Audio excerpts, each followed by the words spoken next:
Romain. Bah, écoute, je suis tellement contente de t'accueillir dans cette vidéo que je veux faire sur les gens avec qui Ouais. j'ai travaillé depuis longtemps au studio. Et donc, toi, tu fais partie des gens qui sont avec moi depuis pas mal d'années. Et je voulais vraiment qu'on parle un peu de ton parcours, de ta carrière, de ce que tu fais. Donc, la parole est à toi. Dis-nous déjà un peu, Romain Francisco, c'est qui? Alors, j'ai commencé à faire du théâtre au collège. En cinquième, en fait, on avait un prof qui s'appelait Bernard Allègre et c'était notre prof d'histoire. Et on lui a demandé, parce qu'on savait qu'il avait fait du théâtre, s'il pouvait animer un atelier théâtre au collège et avec une autre prof qui s'appelle Lynn Blin. Et donc, ils ont tous les deux animé un atelier théâtre avec donc une partie de notre classe, quoi. Et donc, j'ai commencé comme ça, vraiment, entre guillemets, à faire du théâtre avec des exercices, à jouer une pièce, etc. Et c'est drôle d'ailleurs parce que donc, un de mes premiers rôles, c'était un chien dans Ah cette oui. pièce et que j'ai joué des années plus tard. J'avais joué au Théâtre de la Tempête dans une pièce de Jean Bechtoil, les rôles des chiens de la famille. Oui. Donc, c'est un rôle qui m'a Vie à mort poursuivi. d'un chien, elle s'appelle Bien cette d'un pièce. chien, traduit du danois par Niels Simpson. Mais t'es pas passé des Ah, petits non, ateliers à ça directement, donc t'es passé par le non, non. Conservatoire Alors, national bah quand ouais, même. écoute, donc j'ai fait beaucoup de cours. Donc après, j'ai fait ouais, bon, on va pas tout résumer, peut-être allons à l'essentiel, mais après, je suis monté à Paris. J'ai fait d'abord une licence qui n'avait rien à voir, mais j'ai travaillé les langues quand même. J'ai fait une licence de LEA, parce que pour moi, c'était important d'avoir un bagage d'études. Du coup, je suis arrivé à Paris après ma licence, et là, j'ai fait le cours Périmonie, l'école Périmonie, Très réputé. très réputée. Et à l'époque, bon, Jean Périmonie était vivant, et c'était un grand maître du théâtre, quoi. C'était un peu, tu vois, de l'école, François Florent, Cochet, tout ça, quoi. Tous Bien sûr. ces mecs qui ont, enfin voilà. Et ça a vraiment été un mentor, enfin il était génial. Lui, son truc, c'était vraiment axé sur la respiration. Respire ta scène. Il nous donnait, ce qui était génial, c'est qu'au début de l'année, il nous donnait à chacun et chacune genre 10 scènes à travailler. Bon, après, voilà, on travaillait ce qu'on pouvait et tout, mais c'était une sorte enfin, de panel de personnages pour nous, quoi. Donc c'était génial parce que du coup, quelque part, c'était du sur-mesure en fait. Tu es très doué pour le comique, hein. Oui, oui, On on a l'a vu souvent ça dans dit. beaucoup de tes rôles, hein. Tu fais beaucoup de comique et tu le fais très bien. Et donc ensuite, après Périmonie, tu es rentré au Conservatoire national. Alors j'ai fait un an à l'ESSAD, l'école D'accord. supérieure d'art dramatique, qui était à l'époque dirigée par Jean-Claude Cotillard. Et ensuite, je suis rentré au Conservatoire national. Ouais. Donc là, c'était une grande fierté parce que voilà, moi, je rêvais depuis toujours de faire cette école. Et donc voilà, j'y suis rentré. Bravo, félicitations, Merci. vraiment un accomplissement énorme de faire ça. Et Et alors, pour la- ces années de conservatoire, en un mot, qu'est-ce que ça t'a apporté en quelques phrases? écoute, mon prof d'interprétation, ça a été pendant 2 ans Philippe Duclos, qui a été un super prof. Bon, en plus, c'est marrant parce que je l'ai vu il n'y a pas longtemps. Il m'a dédicacé son livre que je recommande vraiment à tout le monde. C'est Le juge et son fantôme. Et il parle de son travail sur le personnage du juge Robin dans Engrenage. Ah oui, Et c'est ouais, oui, oui, franchement, c'est oui. passionnant. Et il y a notamment le livre alterne des moments où il parle en son nom propre et des moments où il parle au nom du personnage, enfin, où c'est les monologues intérieurs du personnage de Robin. Donc, il écrivait pour les scènes, les pensées de Robin, etc. Donc, il a fait un vrai travail de nourriture et il nous racontait que lui, quand il a reçu le scénario, enfin, en fait, il avait que des scènes quasiment de bureau, tu vois, dans son bureau où il reçoit les gens pour les interroger. Et il s'est dit, mais si je ne fais pas un travail en profondeur, enfin, je vais jouer la même chose 60 fois d'affilée, quoi. Donc, et donc, il s'est créé quelque part un peu sa méthode aussi le fameux background du Ouais. personnage. Construire Euh, l'histoire ouais, du personnage. construire, voilà, pour chaque scène, qu'est-ce qui s'est passé avant, même des choses qui peuvent, des détails, mais qui peuvent nourrir que son personnage, à ce moment-là, sera différent qu'il a été la veille, quoi. C'est très Stanislavski, tout ça. Ah oui, oui, c'est très Stanislavskien et c'est très inspiré des Américains aussi, donc Bien sûr, bien sûr. de Lee Strasberg. Tu es sorti du conservatoire Donc, à je suis quelle année? sorti en 2012. Et non, il y a une autre. J'ai eu beaucoup de rencontres qui ont été marquantes. Il y a eu la rencontre avec Mario Gonzalez, Mariana Arauz et Christophe Paty par rapport au masque. Oui. Donc, le travail du masque, du personnage masqué et de la composition aussi, du coup. Ça, c'était vraiment génial. Tu es Et danseur aussi? Tu as tout ce voilà, en background de fait, là, danseur? ouais, Oui. la rencontre avec Caroline Marcadet, moi, en fait, j'ai toujours rêvé de danser. Et quand j'étais petit, je voulais être danseur. Et en fait, j'avais déjà fait de la danse, notamment voilà, dans d'autres cours, mais je n'avais pas eu trop le feeling avec le prof. Et là, en fait, avec Caroline Marcadet, il y a eu un vrai truc de. Putain, c'était de la danse, mais pour les acteurs, en fait. C'était pas que technique, c'était vraiment pour le jeu. Mais en même temps, c'était de la danse, quoi. Bien sûr.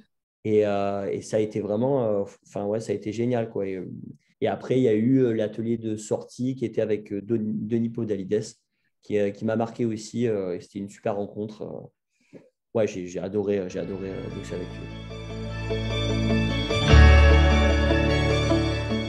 Et alors, donc, tu es sorti, tu dis, en 2012.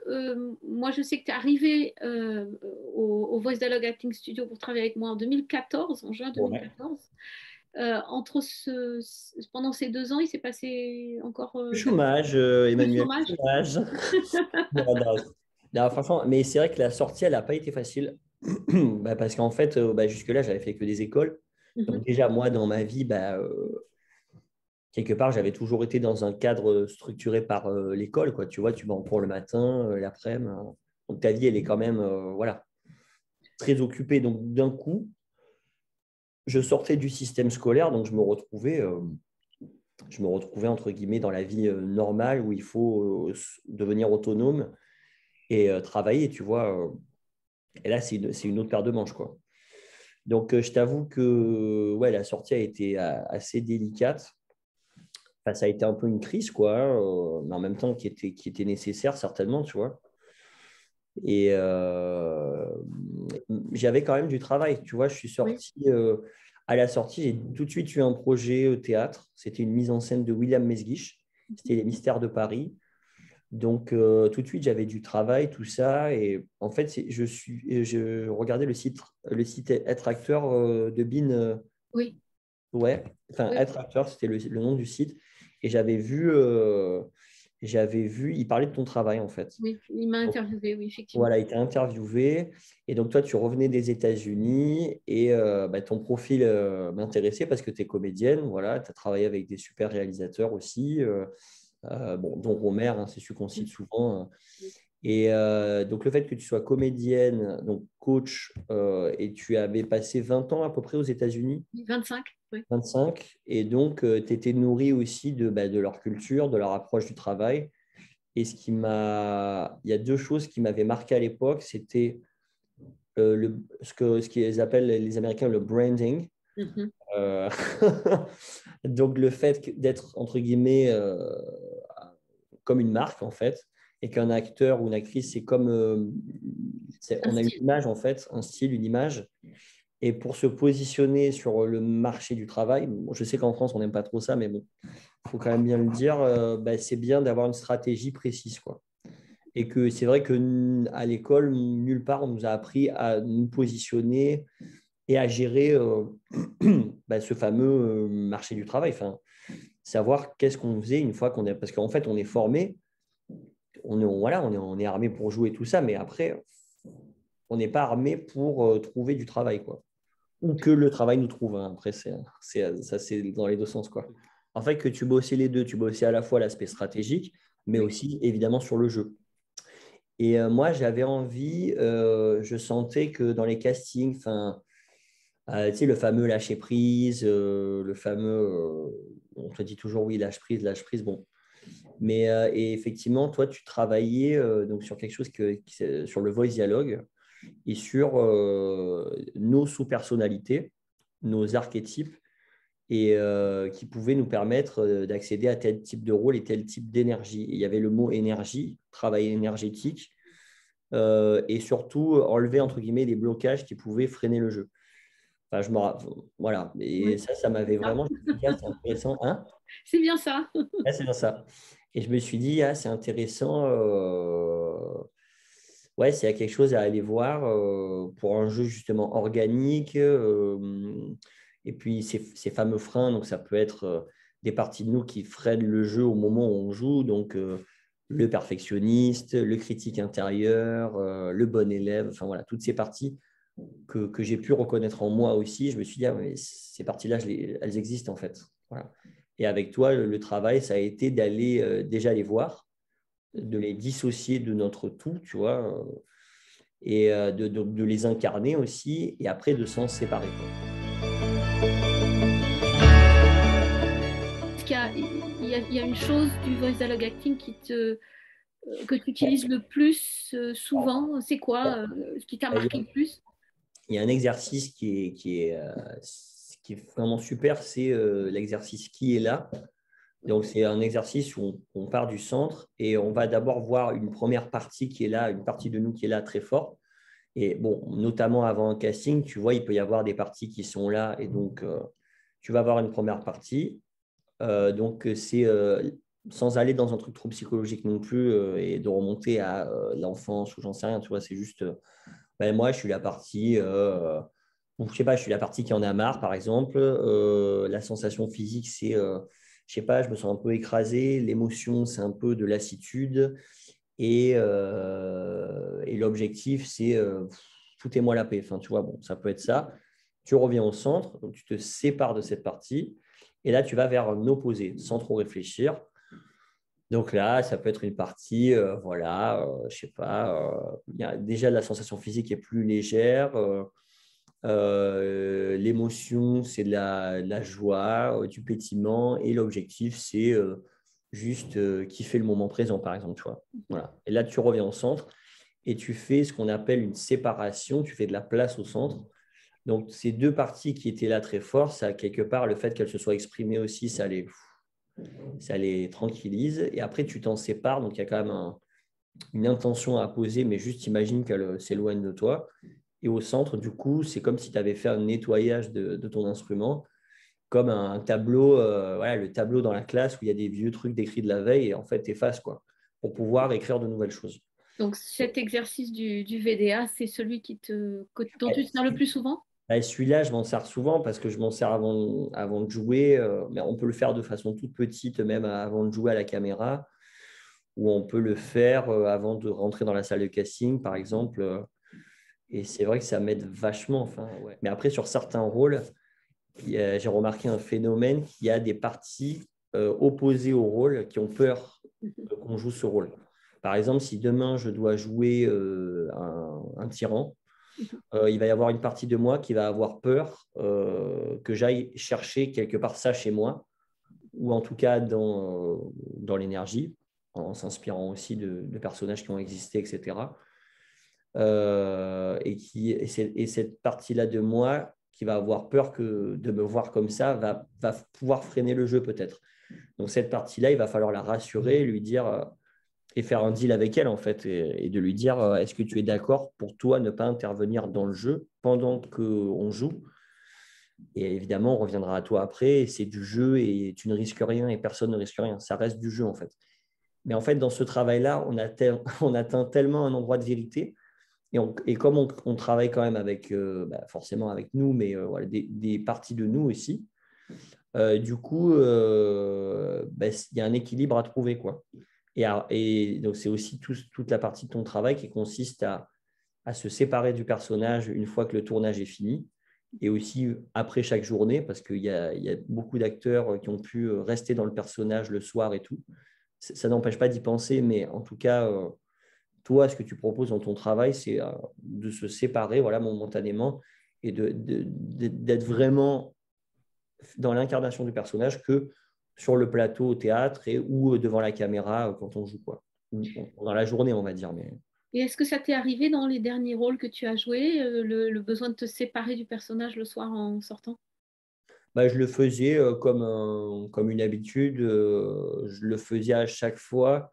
Et justement, alors moi, c'est un truc aussi que j'ai remarqué qu'on a sur les tournages et au théâtre, tout de suite, il y a une mécanique qui se met en place où les gens t'associent au personnage. Mais bon, moi, je le fais certainement inconsciemment avec les autres. Et en fait, très vite, on est dans nos rôles, même dans l'équipe, au sein de l'équipe. Mais ça se fait comme ça. Il y a quelque chose de beau là-dedans aussi, quoi. Mais j'aime bien, moi, voilà, évidemment, c'est un personnage qui peut être proche de moi, etc. Mais j'aime bien faire la part des choses et que le soir, quand on mange avec l'équipe ou quoi, ou quand je rentre chez moi même, enfin, je suis plus ce personnage, quoi. Enfin, Bien sûr, bien sûr. Donc, par exemple, dans le film, les deux derniers films dans lesquels on t'a vu, c'est le film Les Cendants de Pascal Rabaté, ouais, ouais. où tu joues un rôle Ah, magnifique d'un jeune homme un peu timide et un peu... moi, j'ai eu l'impression que c'était un peu comme le personnage archétypal du Pierrot lunaire, un petit peu. ouais, ouais. Euh, et là-dedans, est-ce que tu as utilisé le VDA pour le travailler? Ouais, ouais, ouais. Ouais, on Oui. avait travaillé avec toi et notamment, moi, je me rappelle que ce qui était. En fait, il y avait un aspect fort, c'est que ce personnage avait beaucoup de résonance avec des choses que j'avais pu vivre. Et du coup, il y avait une partie de moi qui résistait à oser montrer ça, en fait. Oui. À oser, justement, parce que c'est intéressant, mais quand on joue un personnage qui est en fragilité ou en sensibilité, c'est toute la difficulté. C'est souvent des questions que je t'avais posées d'ailleurs. C'est si ce personnage, si cette partie-là de nous ne veut pas se montrer, comment on va pouvoir quand même l'utiliser et la préserver. Mais à un moment donné, il va bien falloir qu'elle soit là quand on filme ou au théâtre, quoi. Oui. Et donc, il y avait pareil une partie de moi qui ne voulait pas montrer ça. Et en fait, voilà, une fois qu'on a, entre guillemets, c'est un travail finalement, il y a un endroit thérapeutique, hein, il ne faut pas s'en cacher parce que on travaille avec nous et des choses très fortes à l'intérieur de nous. Mais du coup, ce qui est génial, c'est qu'une fois que ces choses-là sont, une fois qu'on, j'ai un peu l'image d'un truc où on a nettoyé un peu, on a défriché le terrain et parce que tout est empaqueté et on a dit bon, on met ça là, on met ça là, on sépare un peu les choses. Là, le tableau, justement, est vachement plus clair. Et pour le coup, dès qu'on a fait ce travail-là et que la partie qui bloque, entre guillemets, elle est OK pour qu'on joue le personnage parce qu'elle est rassurée, et là, d'un coup, en fait, c'est comme une station de radio où on ne capte pas bien, enfin, tu vois, et puis d'un coup, paf, on capte. Mhm. Et en fait, c'est souvent une image que tu donnes aussi, mais et dès qu'on est sur la bonne fréquence, en fait, enfin, c'est vraiment fou, quoi. C'est très simple, en fait. Le personnage, et même parce que bon, là, je parle de ce que j'ai expérimenté moi dans le jeu, mais pour l'avoir vu sur d'autres, Oui. hein, dès que d'un coup, l'interprète d'un coup est connecté avec le personnage, en fait, il y a un truc qui trace, quoi. J'avais l'image même de Rai où ça Oui. fonce, quoi. Oui. Mais parce que tous les blocages ont été mis sur le côté et d'un coup, enfin, quand on enlève les blocages, c'est Ça roule. comme, ouais, tu vois, c'est comme si tu enlèves des poids à un ballon, si tu lâches le poids, le ballon s'envole, quoi. Là, c'est pareil, quoi. Absolument, c'est joliment expliqué. Alors, je dirais quand même que c'est pas thérapeutique. On touche, parce qu'on ne fait pas de Oui, la on va thérapie, pas. Non, non, non, mais on mais touche à des choses de l'inconscient. Donc, effectivement, forcément, il y a des choses très personnelles, quoi, tu vois. Mais toi, tu n'es pas pour l'utilisation de la mémoire affective personnelle non. pour jouer un personnage. Donc, c'est de Strasberg, hein, ça, je crois. Ça, c'est la méthode de Strasberg. Effectivement, je ne suis pas pour faire ça. Penser à un souvenir douloureux, par exemple, pour jouer une scène douloureuse. Bon, déjà, je, je crois que, enfin, en tout cas, bon, je vais parler de ce que moi je perçois qui est pas bien là-dedans, qui peut être dangereux. C'est déjà, voilà, pour le coup, ça peut être travailler et se faire du mal parce qu'on Oui. travaille avec quelque chose qui est une nourriture, mais qui ne va pas nous mettre bien. Et aussi, finalement, ça va peut-être aussi limiter le personnage parce que ça va être quelque chose de parallèle qui peut nous servir et en même temps qui n'est pas totalement le personnage. Donc, en Ça, fait, tu peux aussi enlever un espace de liberté, de créativité, d'imaginaire, quoi.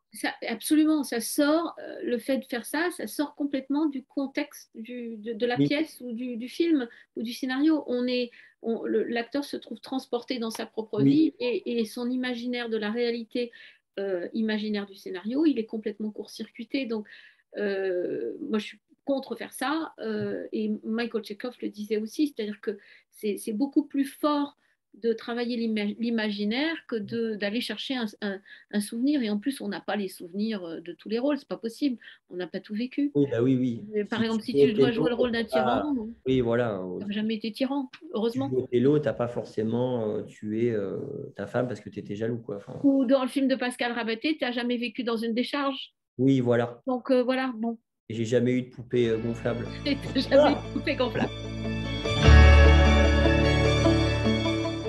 Il y avait aussi l'adjoint Laurent Oui, dans la série parallèle, oui. l'adjoint de Retz, du lieutenant Retz, qui est joué par Guillaume Labbé.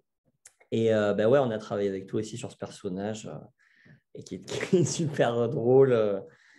Et non, et c'est vrai que le travail qu'on a fait m'a vachement aidé aussi parce que, bah pareil, en fait, dans ton approche, en fait, les mots sont pas importants. Les mots, c'est toujours c'est la surface. Mhm. Et en fait, ce qui est important, c'est c'est l'énergie qu'il y a en dessous. Enfin, c'est l'énergie qu'on dégage en fait. D'ailleurs là, depuis tout à l'heure, on parle, on dit des mots, mais finalement, ce que les gens vont retenir, c'est ce qui se dégage de nous et de ce C'est qu'on. ça. C'est ça.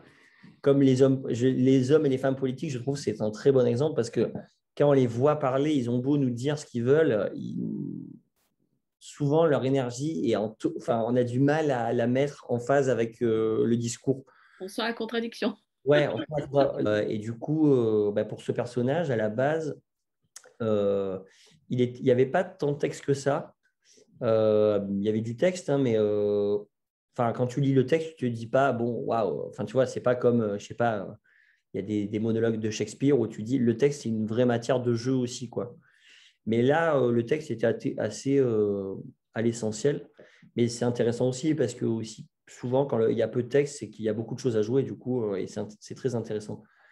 Et voilà, et donc on a travaillé avec toi sur ce personnage du mec un peu à côté de la plaque, qui a un contrepoint comique aussi au personnage de Retz. Donc voilà, c'est un duo de.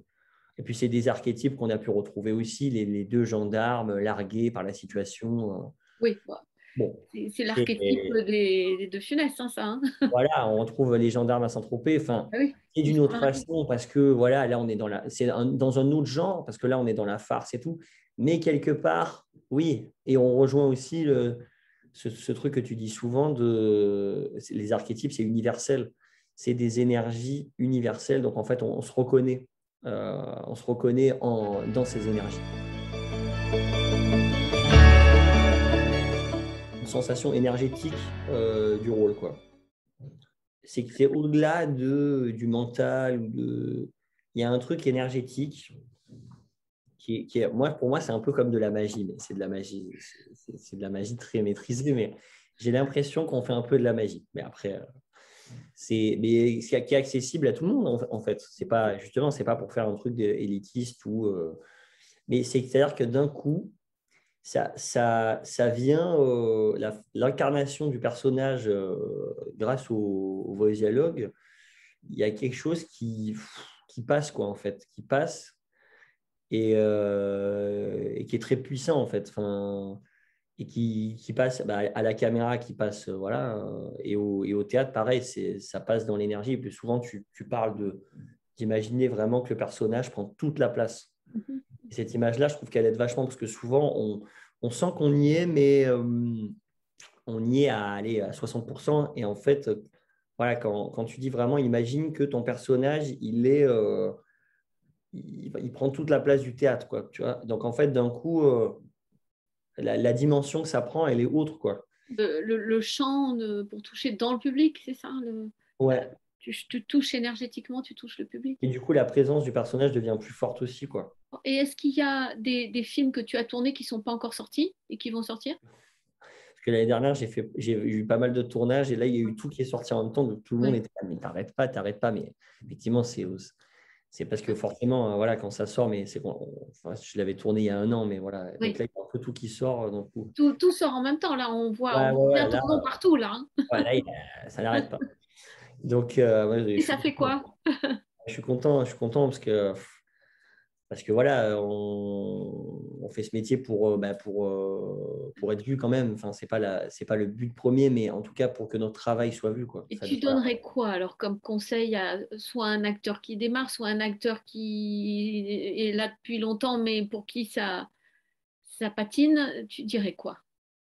Bah déjà, je vois beaucoup d'acteurs, moi, qui en fait n'ont pas forcément fait le travail que j'ai appris avec toi, qui est aussi de travailler sur son réseau et de en fait, quand on joue, le dire, quoi. Parce qu'en fait, notamment, bah, je pense au directeur de casting, mais je pense aussi aux réalisateurs, réalisatrices avec qui on a envie de travailler. En fait, de le dire, de leur envoyer un mail, de faire des stages avec des directeurs de casting ou des directrices de casting. J'ai eu pas mal de travail grâce à ça aussi quand même, hein.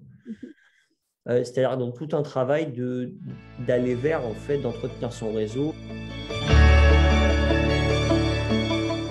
Le conseil que je donnerais, c'est bien travailler les castings.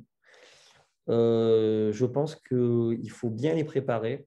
Euh, Essayer même, par exemple, de travailler avec un pote pour ne serait-ce que juste faire tourner la scène avec le texte ou quand on ne peut pas, apparemment, c'est Michel Blanc fait ça, apparemment, j'ai divulgué un secret, mais pour s'auto-donner la réplique, enregistrer la scène au dictaphone avec les répliques de l'autre personnage. Et voilà.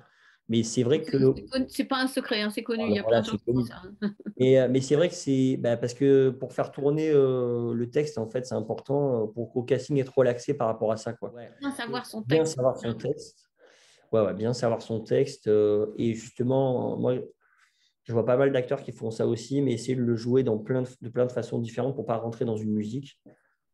Donc, donner des intentions différentes sur le personnage pour s'amuser, quoi, tu vois, mais pour pas avoir un truc plaqué aussi, et pour aussi, si au casting, on nous demande une direction totalement différente, d'être quand même disponible pour cette direction. Absolument. Puis il y a aussi tout ce que tu disais au début de notre conversation, c'est cette histoire de branding, c'est-à-dire savoir à quoi on correspond. Et voilà, et savoir à quoi on correspond et là où sont nos forces. Parce que souvent, on dit oui, qu'est-ce que je dois améliorer, qu'est-ce que je dois améliorer. Mais finalement, quand on se concentre aussi sur les forces et sur, en fait, qu'est-ce qu'on dégage naturellement quand on arrive dans la salle, quoi, déjà. Bon, ça, c'est les premiers trucs, quand c'est les premiers castings ou quand on sort de l'école ou même, je ne sais pas, si on n'a pas travaillé depuis longtemps, qu'on veut s'y remettre. Ben, qu'est-ce que je dégage? Donc, là où est-ce que ça va être facile, en fait? Et Euh, on travaille beaucoup dans le groupe Mastermind. Ah ouais, oui. Et c'est hyper intéressant parce que du coup, on voit les autres travailler aussi. Et souvent, les réactions des autres sont hyper. Enfin, ils nous disent, mais en fait, toi, tel personnage, c'est hyper facile pour toi. Ah, ben, tu me vois comme ça. Putain, je ne savais pas que tu me voyais comme ça. Enfin, donc, les retours, c'est vrai que le mastermind, c'est hyper intéressant. L'autre chose que je pense qui est important aussi, c'est de faire ses propres projets. Oui, oui. Et toi, tu en Donc, fais beaucoup. moi, Alors, j'en on fais. va Ouais. terminer là-dessus, tes propres projets. Qu'est-ce que là, tu as fait pas mal Ouais, ouais. Moi, de web-séries? j'ai réalisé des courts-métrages. Au départ, j'ai coécrit un court-métrage que j'ai réalisé en 2017. Donc, c'est là où j'ai commencé à réaliser. Et ça a été vraiment, j'ai adoré ça, quoi. Mhm. Donc, ça a été une vraie révélation, alors que c'était pas du tout. Enfin, autant acteur, je rêvais d'être acteur depuis tout petit. Autant réalisateur, pas du tout. Je ne m'étais jamais projeté là-dedans. Et voilà. Et là j'ai coécrit avec Marie Garcia, donc avec qui j'avais fait Prison Ball, un film qui est une comédie musicale et où ça parle du voice dialogue. Mais donc là, on est en réécriture. Donc voilà, c'est un autre court-métrage qui est un peu, on va réécrire une V4, on va dire.